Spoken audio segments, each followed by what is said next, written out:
우리 하나님 말씀 보겠습니다. 하나님 말씀 출애굽기 34장 1절에서 17절까지 말씀입니다. 출애굽기 34장 1절에서 17절까지 말씀.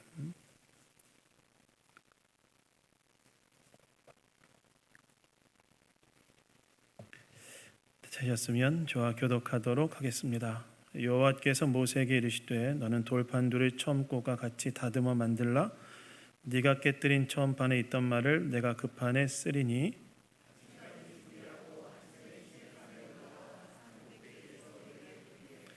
아무도 너와 함께 오르지 말며 온 산에 아무도 나타나지 못하게 하고 양과 소도 산 앞에서 먹지 못하게 하라.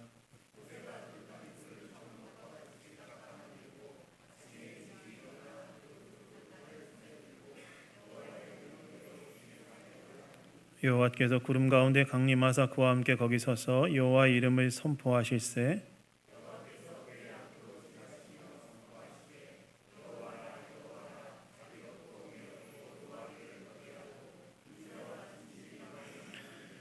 인자를 천대까지 베풀며 악과 가시과 죄를 용서하리라. 그러나 벌을 면제하지는 아니하고 아버지의 악행을 자손 3,4대까지 보응하리라. 이르되 주여 내가 주께 은총을 입었거든 원하건대 주는 우리와 동행하옵소서. 이는 목이 뻣뻣한 백성이니이다. 우리의 악과 죄를 사하시고 우리를 주의 기업으로 삼으소서.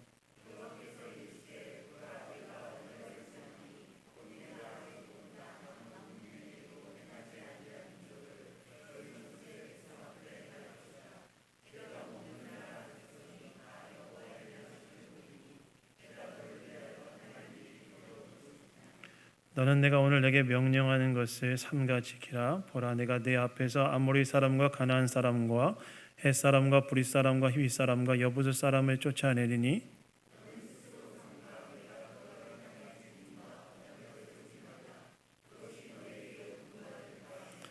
너희는 도리어 그들의 제단들을 헐고 그들의 주상을 깨뜨리고 그들의 아세라상을 찍을지어다.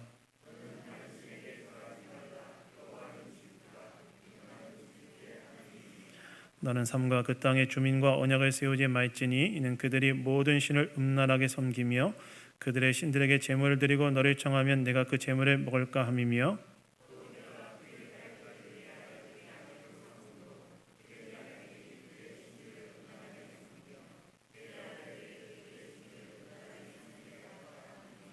함께하겠습니다. 너는 신상들을 부어 만들지 말지니라. 아멘. 아멘.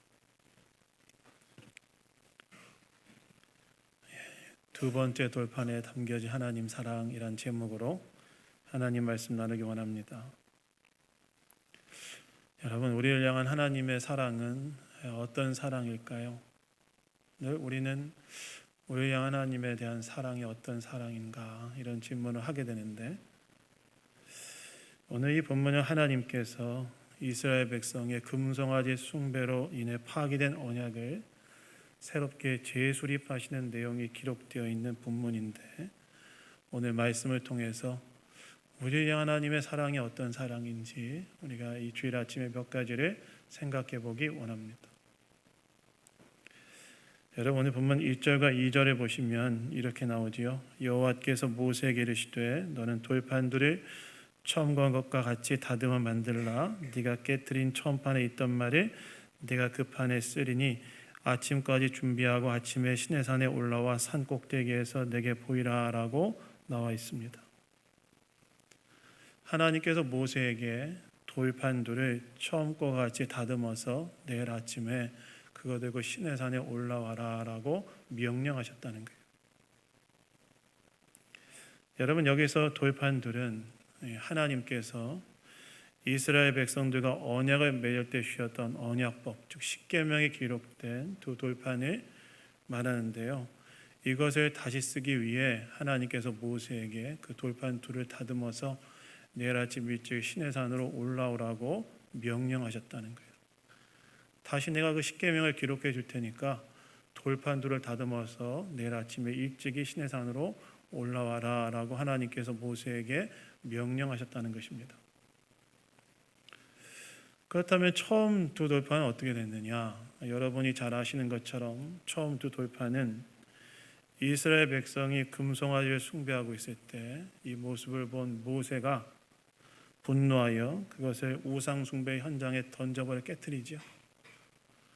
산 아래 내려오던 모세는 산 아래에서 이스라엘 백성들이 막 금송아지를 숭배하며 통금 난무하고 있는 모습을 보자 분노하여 그 두 돌판을 확 던져버려서 깨뜨려 버렸는데, 이것은 이스라엘 백성이 금송아지를 숭배함으로 하나님과 이스라엘 백성 사이에 맺어진 언약이 파괴되었음을 뜻하는 상징적인 행동이었어.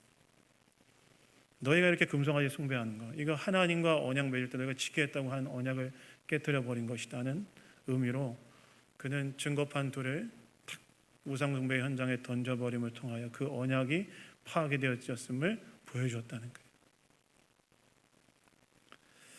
사실 이렇게 금송아지를 숭배한 백성은 언약법에 따르면 그들은 진멸을 당한다 할지라도 변명할 수 없는 그런 일을 행한 것이었습니다. 실제로 출애굽기 24장에 하나님과 이스라엘 백성들이 언약을 체결한 장면이 나오는데, 여러분 우리가 주일 예배 때 함께 살펴봤던 것처럼 그 언약을 맺을 때 중요한 예식 중에 하나가 무엇이었습니까?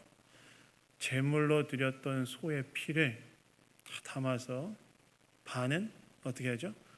하나님의 임재를 상징하는 제단에 뿌리고 반은 백성들에게 뿌리는데, 이 피를 뿌리는 행위는 무엇을 의미했냐면, 고대 언약을 맺는 방식에 따르면 이 피를 뿌리는 행위는 만약에 언약의 당사자들 중에 한 사람이 언약을 배신하면 이와 같은 피 흘림의 죽음을 당하게 될 것이라는 그런 의미가 담겨져 있는 예식이었습니다. 근데 이스라엘 백성들이 어떻게 한 거예요? 하나님과 언약을 맺을 때 그 언약법에 담겨져 있던 우상 숭배하지 말라는 언약법을 어기고 금송아지를 숭배했기 때문에 그들은 이 하나님의 언약법에 근거하여 진멸을 당한다 할지라도 변명할 수 없는 그런 상태였다는 거예요. 그래서 이 언약법, 그래서 이스라엘 백성 하나님께 진멸을 당한다 할지라도 변명할 수 없는 그런 상황이었다는 거예요. 근데 하나님께서 지금 오늘 본문에서 보시면 모세에게 뭐라고 명령하시냐면, 그때 네가 깨뜨린 그 돌판 다시 다듬어서 올라와라. 두 번째 돌판을 내가 쓰겠다. 그 돌판 다시 다듬어서 올라와라 라고 명령하셨다는 거예요. 이것은 여러분 무엇을 말할까요? 이것은 하나님께서 이스라엘 백성들이 그렇게 범죄함으로 인해 언약이 깨어졌지만 내가 다시 이스라엘 백성들과 언약을 재수립하겠다, 갱신하겠다, 이런 의미가 담겨져 있는 명령이셨어요. 여러분, 왜 하나님께서는 이렇게 하나님과의 언약을 깨뜨린 이스라엘 백성들, 불과 40일 전에 하나님께서 이스라엘 백성과 시내산에서 언약 맺으셨죠. 언약 맺을 때 우상 숭배하지 말라고 그렇게 말씀했음에도 불구하고 딱 40일이 지나자 금송아지를 숭배했던, 그 언약을 어기고 범죄했던 왜 이스라엘 백성들과 다시 언약을 재수립하려고 하신 것일까요? 사실 여러분, 하나님께서는 이스라엘 백성들이 언약법을 무시하고 금송아지를 숭배했을 때 처음에는 어떻게 하려고 하셨죠? 진멸하려고 하셨죠. 언약을 어겼고 언약의 당사자인 이스라엘 백성들이 금송아지를 숭배했기 때문에 그 언약법에 따라 그들 진멸하려고 하셨죠. 근데 모세가 이스라엘 백성들을 위하여 자신의 생명을 담보로 기도를 3번이나 드리자 하나님께서는 그 뜻을 돌이키시는데, 그런데 여러분, 우리가 현재 이 금송아지 사건을 몇 주 동안 살펴보고 있는데 하나님께서 이스라엘 백성을 용서하신 것이 단순히 모세의 기도 때문이었습니까? 아니었죠. 물론 모세의 기도를 하나님께서 사용하셨지만 하나님께서 이스라엘 백성을 용서하신 것은 그렇게 하나님께 범죄했음에도 불구하고 자기 백성을 포기하지 못하시는 자기 백성을 향한 하나님의 사랑 때문이었죠. 그래서 기도할 수 있는 여지를 계속 하나님이 만들어 주셨다는 얘기를 제가 설교 때 계속 나누었습니다. 즉, 하나님께서 하나님의 언약을 깨뜨린 이스라엘과 언약을 재수립하려고 하시는 이유는 자기 백성을 포기하지 못하시는, 그렇게 범죄했음에도 불구하고 자기 언약법을 배신했음에도 불구하고 금송아지 그 산을에서 숭배하고 있음에도 불구하고 자기 백성을 포기하지 못하시는 하나님의 그 자기 백성을 향한 사랑이, 내가 그래도 저 백성들과 다시 언약을 재수립하겠다, 그러니까 너는 두 돌판을 다시 깎아와라 라는 명령으로 이어졌다는 거예요.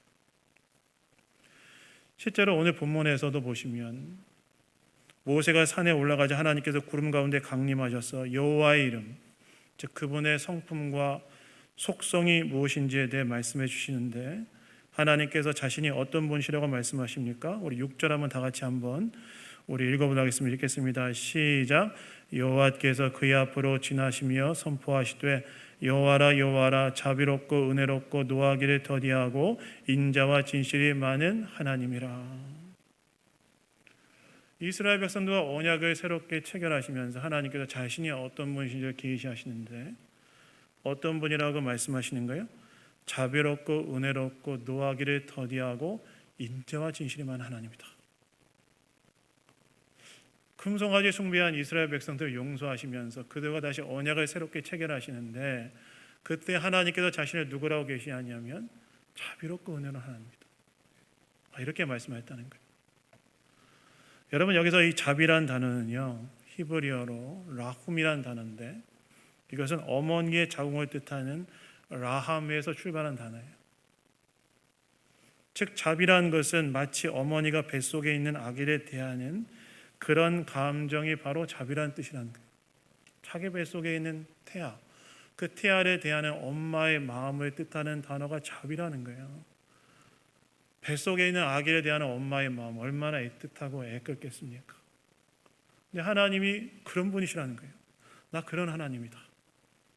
은혜란 단어는 히브리어 베헤눈이란 단어인데, 이거는 자경험자에게 베푸신 하나님의 은총을 표현할 때 사용되어지는 단어입니다.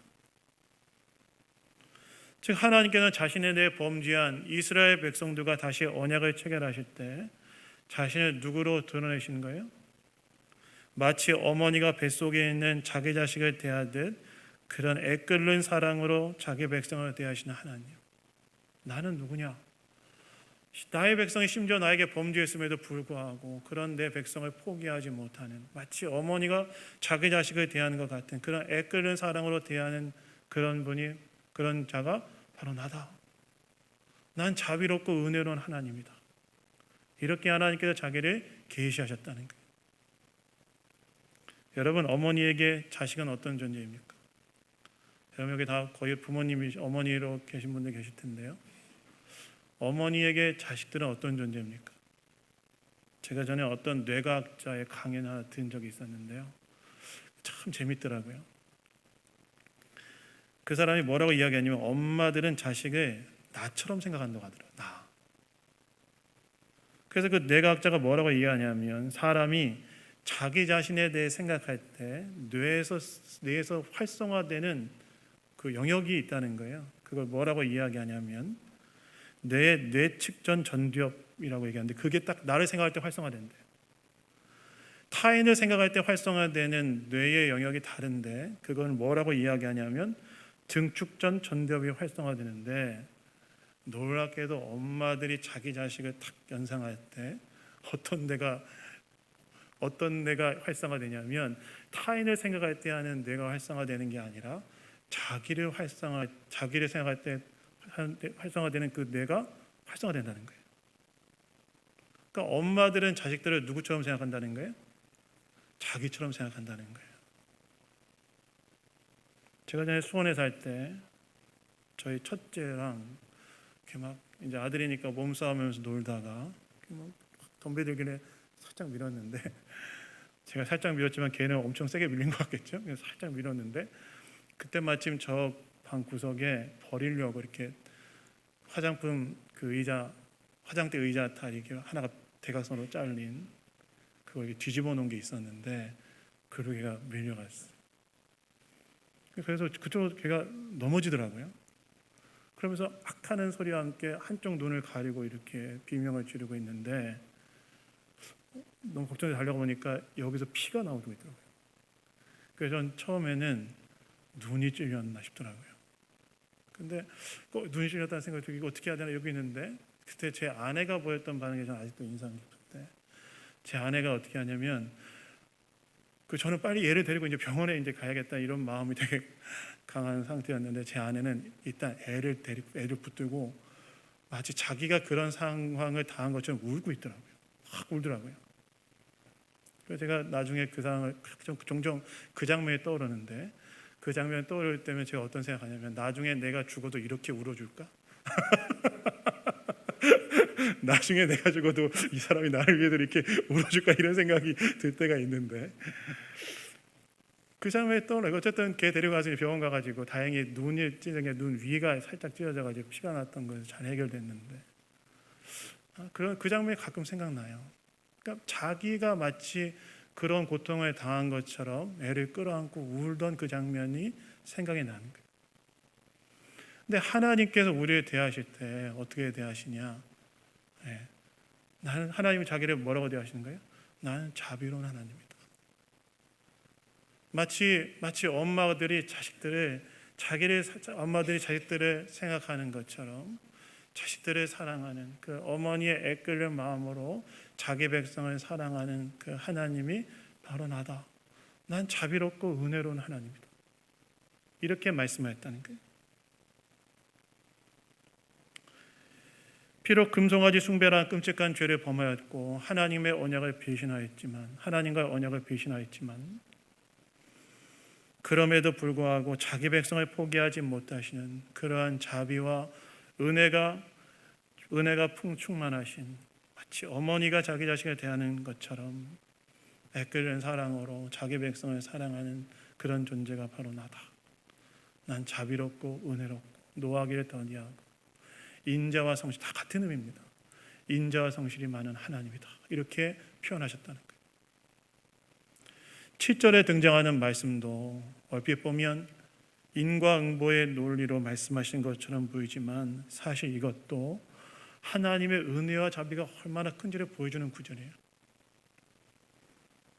여러분 7절 말씀을 보시면 어디에서 이 말씀 보지 않았습니까?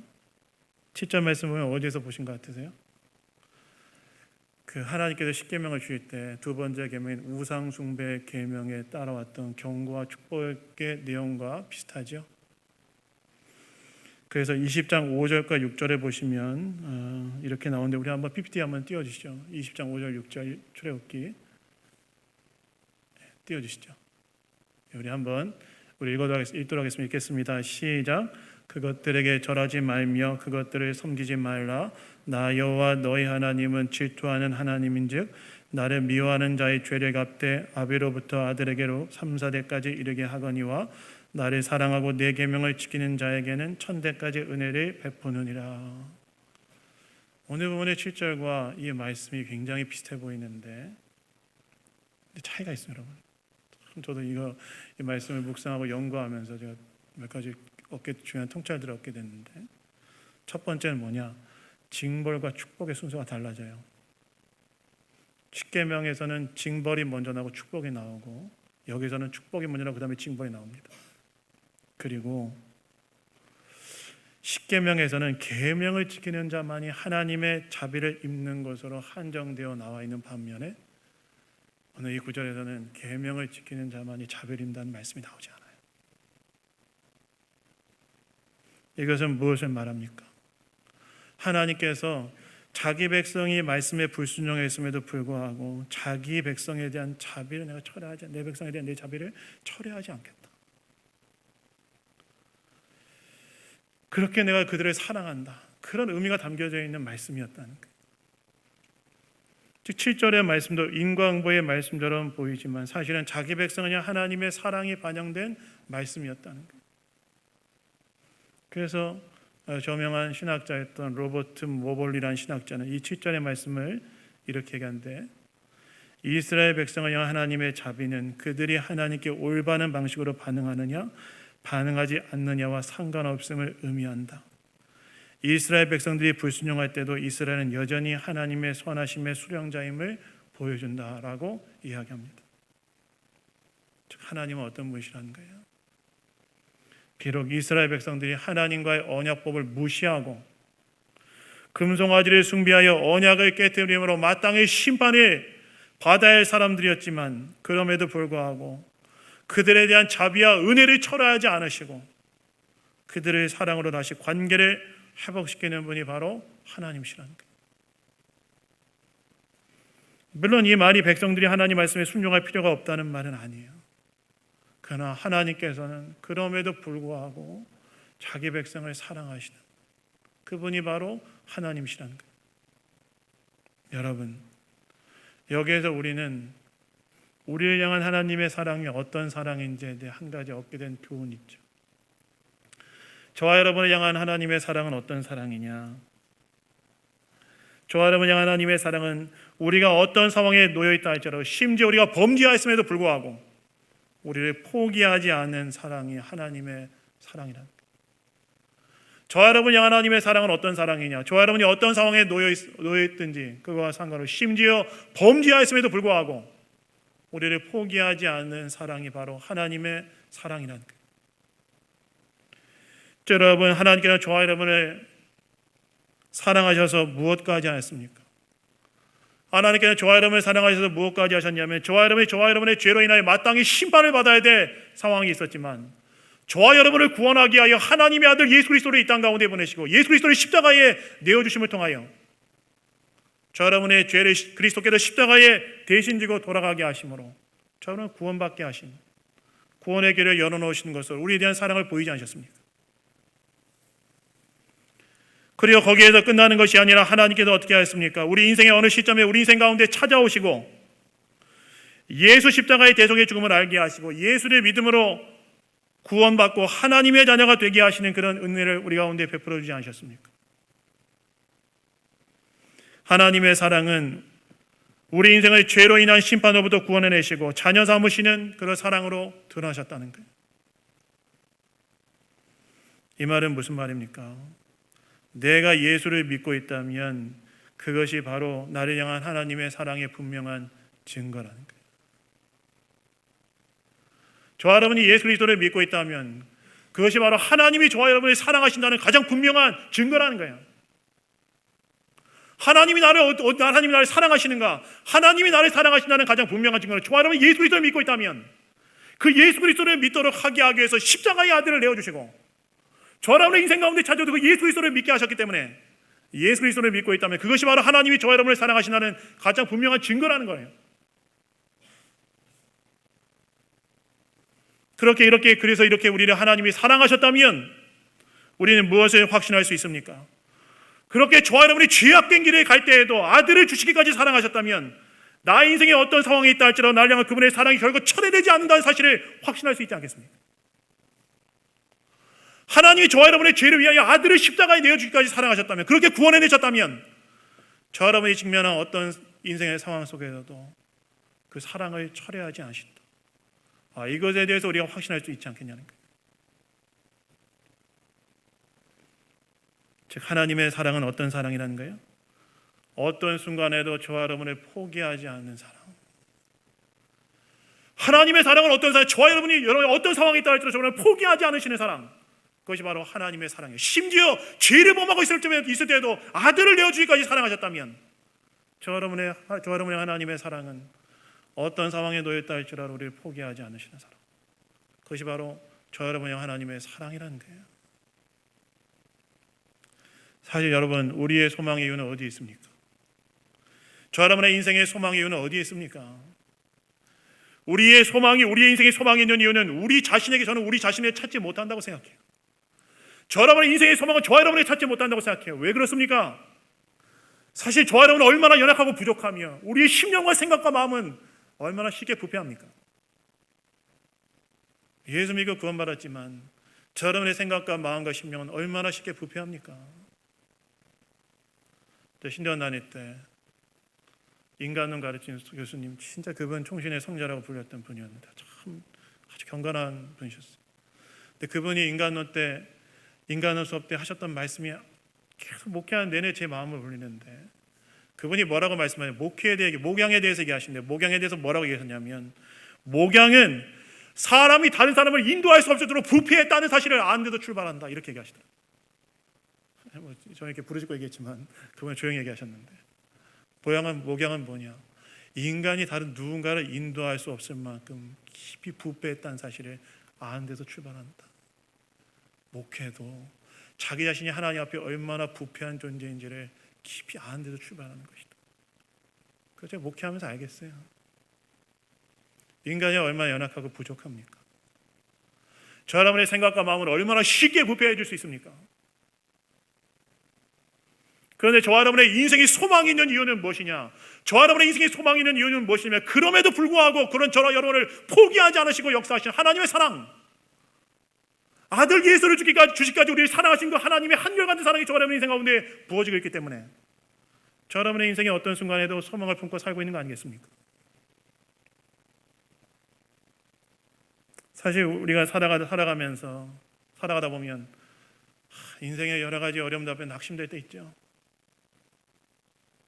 좌절될 때 있지 않습니까? 제가 목회자를 이렇게 하다 보면요, 느껴져요. 낙심했구나. 인생의 깊은, 겉으로는 되게 밝아 보이는 것 같다 할지라도 이렇게 놔두다 보면 인생의 깊은 좌절이 있구나 지금. 그 느껴질 때가 있어요. 상황과 형편을 보면 소망을 찾기 어려운 것처럼 느껴질 때가 있어요. 그런데 그럼에도 불구하고 저 여러분의 인생을 향하여 소망하고 저 여러분의 인생을 긍정할 수 있는 이유는 어디에서부터 오느냐? 그래서 우리를 포기하지 않으시고 사랑하시는 하나님의 사랑. 저 여러분의 인생을 포기하지 않으시고 어떤 순간에도 사랑으로 붙들어 가시고 이끌어 가시는 하나님의 사랑이 저 여러분의 인생 가운데 임하고 있기 때문에, 그분의 사랑이 한결같이 부어지고 있기 때문에 우리가 어떤 상황 속에서도 소망하며 살아갈 수 있는 거 아니겠습니까? 사실 여러분, 하나님의 사랑을요, 부모의 사랑에 빗대어 설명하는 경우가 많은데 우리가 우리 부모의 사랑을 언제 가장 분명히 알 수 있습니까? 저 여러분의 부모의 사랑을 언제 가장 분명하게 알 수 있죠? 부모가 되었을 때 알 수 있죠. 부모가 안 되면 모르는 것 같더라고요, 제가 보니까. 자식에 대한 사랑으로 부모는 어떻게 합니까? 제가 보니까 자식에 대한 사랑으로 부모는 어떻게 하냐면 다 절제하고 살아요. 자신이 하고 싶은 거 다 절제하고 때로는 포기하고 희생도 하죠. 제가 자식일 때는 어머니가 나는 고기 싫어한다, 너나 먹어라 할 때 진짜 싫어하는 줄 알았어요. 근데 저희 애들이 고기 먹는 거 보면 제가 못 먹겠더라고요. 정말 젓가락이 안 가겠더라고요. 그게 부모 아닙니까? 얼마 전에 어떤 성도님들이 땀을 뻘뻘 흘려가면서 무언가를 사가지고 가는 걸 보고 제가 뭐 사고 가십니까? 이렇게 물어보니까 자기 자녀가 떡볶이를 먹고 싶다고 해서 그거 사고 가는 줄 알았어요. 제가 그 여름에 그 떡볶이를 사가시는 그 뒷모습을 보는데 자녀에 대한 부모의 사랑과 헌신이 느껴지더라고요. 그런데 우리 부모도 그렇게 저와 여러분을 사랑했고 그렇기 때문에 우리가 여기까지 왔던 것이었고, 마찬가지로 하나님께서는 예수 안에 자녀 삼으신 그런 사랑을 저와 여러분 인생 가운데 끊임없이 부으시고 계시다. 그래서 우리 인생이 어떤 상황 속에서 소망할 수 있다는 거예요. 제가 가끔 성경에 있다 보면 성경에 등장하는 수많은 믿음의 인물들이 그렇게 믿음의 사람이 되었던 것은 그들이 잘해서가 아니라, 그들이 잘나서가 아니라, 그들이 부족함에도 불구하고 그들에게 은혜를 한없이 베풀고 계시는 하나님의 사랑이 그들을 믿음의 사람으로 만들었다는 걸 알게 돼요. 아브라함을 생각해 보십시오. 얼마나 믿음 없는 쫄짱부였습니까? 근데 하나님께서 어떻게 하시죠? 그런 그의 인생 가운데 끊임없이 역사하셔서 그를 믿음의 조상 만들어내지 않으셨습니까? 야곱을 생각해 보시죠. 가장 바뀌어지기 어려운 인간이었던 것 같아요. 야곱이라는 인간은 첫 태어날 때부터 형 발꿈치 잡고 태어나가지고 그 속에는 인생을 살았던 사람이었죠. 근데 하나님께서 그에게 인생 가운데 어떻게 하시죠? 그의 인생 가운데 끊임없이 역사하셔서 속이는 자 야곱이라는 그 인격을, 속이는 자로 살았던 그 야곱이라는 인격을 하나님께서 승리를 경험하게 한 자 이스라엘로 바꾸내신 것, 그 하나님이 하신 거 아니겠습니까? 예수 그리스도를 닮는 철저하게 실패했던 베드로를 회복시켜서 초대교회 위대한 사도로 쓰셨던 것, 그 베드로를 포기하지 않으셨던 예수님의 사랑이 그 인생 가운데 임하였기 때문 아니겠습니까?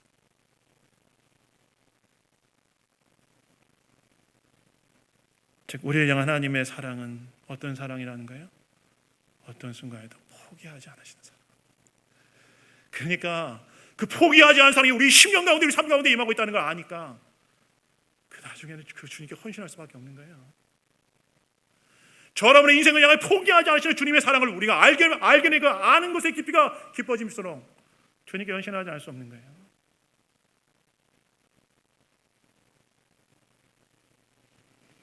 제가 보니까요, 신앙은 시간이 지날수록 단순해지는 것 같더라고요. 복잡해지지 않는 것 같아요. 시간이 지날수록 그분의 사랑을 신뢰하고 감사와 기쁨으로 말씀에 순종하며 사는 것. 때로 어려움도 있죠. 인생에 괴로움 찾아옵니다. 그 누가 없대요. 예수 믿어도 고난은 있습니다. 제가 보니까. 그러나 그럼에도 불구하고 예수 그리스도 안에서 계시는 나를 향한 하나님의 사랑을 신뢰하고 그 안에서 감사하고 그 안에서 기뻐하며 그 안에서 주의 말씀에 순복하며 그냥 한 걸음 한 걸음 주를 따라 살아가는 것.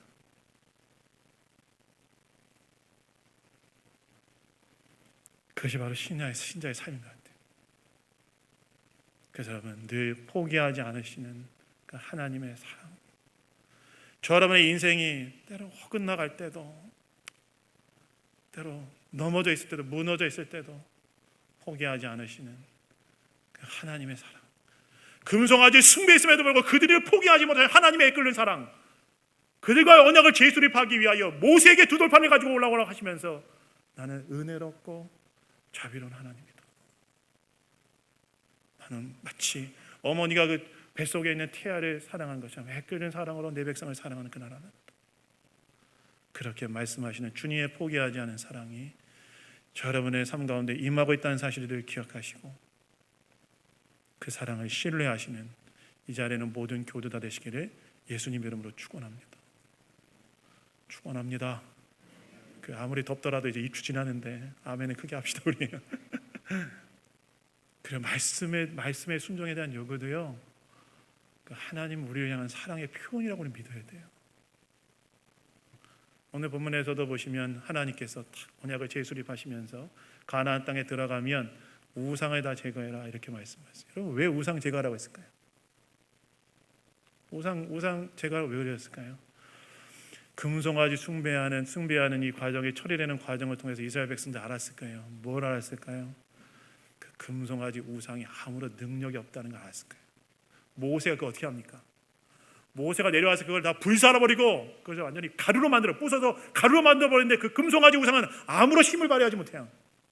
아무런 능력이 없는 존재라는 사실을 알았을 거예요. 우상 숭배라는 것이 오히려 우상은 아무런 능력이 없고 오히려 그 우상을 숭배하는 것이 자기의 삶을 파괴한다는 걸 알았을 거예요.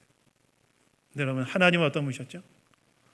하나님은 어떤 분이셨냐면 애굽의 종로라고 강대국이었던 고대 중동집 근동지방의 패권국가였던 애굽의 10가지 재앙을 내리셔 자기 백성을 구원하실 뿐만이 아니라 신의 산까지 여정 속에서 이적과 기사로 자기 백성을 인도해 가시는 능력과 권능이 충만한 분이 바로 하나님이셨지 않습니까? 우상을 숭배하는 것이 그들의 삶에 진정한 도움이 안 되는 거예요.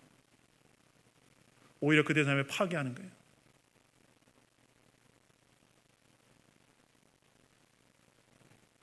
즉 우상 숭배하지 말라고 말씀하신 이유는 단순히 그렇게 해서 그들을 옥죄려거나 그들을 괴롭게 하기 위해서가 아니라 그들의 진정으로 복된 삶을 살도록 하게 하시기 위한 하나님의 사랑에 대한 표현이 말씀에 대한 순종의 요구였다는 거예요. 즉 말씀에 대한 순종이 우리로 하여금 진정으로 행복한 삶을 살게 하기 위해 말씀에 순종하라고 하나님께서 요구하신 거라는 거예요. 그래서 여러분 신명기 10장 13절에 보시면 모세가 이렇게 얘기하는데 제가 읽겠습니다. 내가 오늘 네 행복을 위하여 네게 명하는 여호와의 명령과 규례를 지킬 것이 아니냐. 하나님께서 말씀을 이스라엘 백성들에게 주신 이유는 그들을 옥죄거나 괴롭게 만들려고 하신 것이 아니라 말씀에 순종할 때 진정으로 축복된 삶을 살 수 있기 때문에 하나님께서 이스라엘 백성들에게 말씀을 주셨다는 거예요. 그래서 여러분 우리가 하나님께서 우리에게 말씀을 주시고 그 말씀에 순종하게 요구하신 이유는 무엇이냐? 그때 가장 행복하고 가장 축복된 삶을 살 수 있기 때문에 그 사랑의 표현으로서 말씀에 대한 순종을 요구하신다는 사실을 기억하시고 그 말씀에 순종하며 따라가는 것을 여러분의 삶의 중심에 두시는 이 자리에는 모든 교우들 다 되시기를 주님의 이름으로 축원합니다. 특별히 돌아오는 금요일부터 주일까지 2박 3일 동안 전교인 수련회가 진행됩니다. 그때 여러분 하나님께서 여러분에게 주실 말씀을 기대하고 사모하시며 나오십시오. 여러분 하나님 우리에게 말씀하신 분이세요. 아브라함이라는 그 하나님 땅에 살고 있던 한 촌부에게 다가가셔서 말씀하셨잖아요. 하나님께서 하나님은 살아계셔 우리에게 말씀하시는 분이십니다. 전교회 수련회 2박 3일 동안 우리에게 주실 나에게 주실 말씀을 기대하고 사모하십시오. 하나님 저와 여러분의 인생 가운데 분명히 말씀하시고 우리에게 이야기하시고 우리 도전하시고 또 격려하시고 또 새롭게 하실 것입니다. 그래서 말씀에 대한 순종의 요구도 하나님의 사랑의 표현이심을 믿으시고 또 순종의 길을 가시는 이 자리에는 모든 교우들 다 되시기를 주님의 이름으로 축원합니다. 말씀 맺습니다. 여러분 하나님은 어떤 분이십니까? 우리를 어떤 순간에도 포기하지 않으시고 사랑으로 품으시는 분이 바로 하나님이십니다. 그분께 소망을 두시고 또한 말씀에 대한 순종에 대한 요구도 우리를 사랑하신 하나님께서 우리 인생을 귀하게 빚어가기 위한 그 마음이 담겨져 있는 요구임을 기억하시고 말씀에 순종하십시오. 이 사실을 기억하고 사랑으로 우리를 포기하지 않으시고 사랑으로 말씀을 주신 주님의 마음을 기억하면서 그 사랑을 신뢰하고 그 말씀에 순종하며 살아가시는 이 자리에는 모든 교우들 다 되시기를 주님의 이름으로 축원합니다. 오늘 기도하겠습니다. 하나님 감사합니다. 오늘도 말씀을 통해 우리에게 이야기해 주시니 감사합니다. 우리를 향한 주님의 사랑은 포기하지 않으신 사랑임을 우리로 하여금 다시금 되새기게 하시고 주님께 소망을 두고 살게 하시며 또한 말씀을 주신 것도 우리를 사랑하셔서 주신 것임을 알며 말씀에 순종하며 살아감으로 참된 복을 누리며 살아가는 우리 모두가 다 될 수 있도록 인도하여 주시옵소서. 모든 것 주님께 맡겨드리며 우리를 구원하신 예수 그리스도의 이름으로 기도드렸습니다. 아멘. 아멘.